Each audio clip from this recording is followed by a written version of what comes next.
আসসালামু আলাইকুম। আশা করি সবাই ভালোই আছেন। আলহামদুলিল্লাহ আমিও ভালো আছি। আমি কিন্তু ওরকম করে কাবাব বানাতে পারি না। তো আমাদের ইউটিউব চ্যানেলে একজনে কমেন্ট করে বলছে, ভাইয়া না আপু আমি জানি না, তো এই জন্য আমি কাবাবটা বানাই দেখাচ্ছি। আমি যেরকম করে বানাই আমি ওরকম করেই দেখাইতেছি।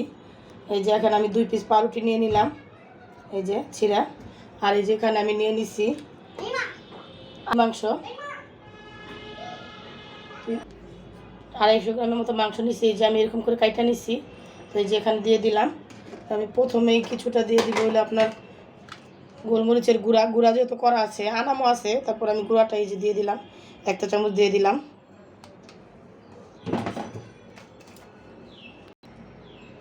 আর এই যে 2 টেবিল চামচ আমি দিয়ে দেবো সয়া সস। এই সয়া সস দিয়ে দিলাম 2 টেবিল চামচ।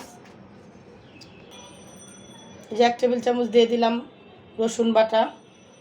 এগুলো ব্লেন্ড করে নিব, যেহেতু বাটা। জিরা বাটা দিয়ে দিলাম 1 চামচ। আর আদা তো দিতেই হবে, এই জন্য আদা দিয়ে দিলাম 1 টেবিল চামচ। আর একটু দিব, চামচটা যেহেতু ছোটো। এই যে দিয়ে দিলাম 2 টেবিল চামচ। 1 পিস লেবু চিপা দিতেছি। এই যে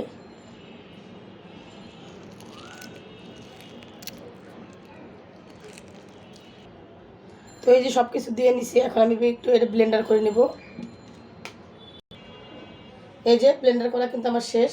নিব, এই যে ডালে নিতেছি। এই যে দেখেন কেমন হয়েছে এটা।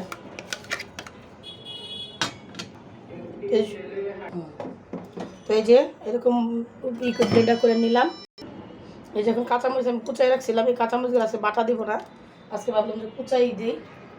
আর এই যে এখানে কিছুটা বেরেস্তা দিয়ে দিতেছি মাখানোর জন্য। এই যে আর এই যে ধনিয়া পাতা কুচাই রাখছিলাম। এই যে লবণটা দিয়ে দেই, কারণ ভিডিও করতে আসলে আমার লবণের কথাই মনে থাকে না। এই যে তো এখন এটা মিশাই নিব। এই যে এরকম হয়েছে, একটু দেখলাম যে মানে এই জন্য আর একটু এই যে পাউরুটি গুঁড়া করা আসছিল দিয়ে দিতেছি। তো আপনার চাইলে বিস্কিটের গুঁড়া বা মুড়িও গুঁড়া করে দিতে পারেন।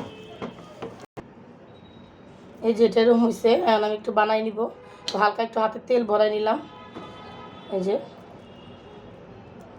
আমি বানাই সবগুলো। এই যে আমি এখানে ফ্রাই প্যান বসাই দিছি, আপনাদের সুবিধার জন্য আমি দেখাই দিলাম। এই যে আমি এরকম করে বানাই রাখলাম, এখন একটা একটা করে দিয়ে দিব। এই যে এখনই ভাইজা দেখাচ্ছি, কারণ যেহেতু আমরা এখন খাবো না, তারপরেও দেখাই দিই।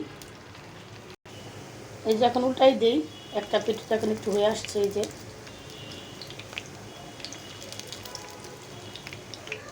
যে দেখেন ফুলতাছে, এই যে কেমন ফুলা ফুলা উঠছে। তো আমার নিজের কাছে খুশি লাগে, একটা কাজ যদি ভালো হয় যেন করলে। এই যে অনেক সুন্দর ফুলতেছে, কিন্তু মানে উল্টাই দেওয়ার পরেই এটা হলো পাউরুটি দেওয়ার জন্য এরকম ফুলতেছে। এই যে দেখেন, এই যে এরকম হয়েছে 1 পিঠ, আর এই যে এরকম 2 পিঠে এরকম উল্টায় পাল্টায় ভাইজা দিলাম। এই যে অনেক সুন্দর কিন্তু ফুলা উঠছে। এই যে দেখেন, তো আমি আপনাদের একটা ভাইঙ্গাও দেখাবো ভিতরে কেমন হয়েছে। তখন আমি সবগুলো উঠাই ফেলবো। এই যে এরকম হয়েছে, তো ভাইঙ্গা দেখাই যে অনেক সুন্দর কিন্তু হয়েছে, ভিতরে প্রচুর পরিমাণ মাংস হয়েছে। তো আপনারা অবশ্যই আমার ভিডিওটা দেখবেন, আর ভালো লাগলে একটা শেয়ার করে দিবেন। সবাই ভালো থাকবেন, সুস্থ থাকবেন। আল্লাহ হাফেজ।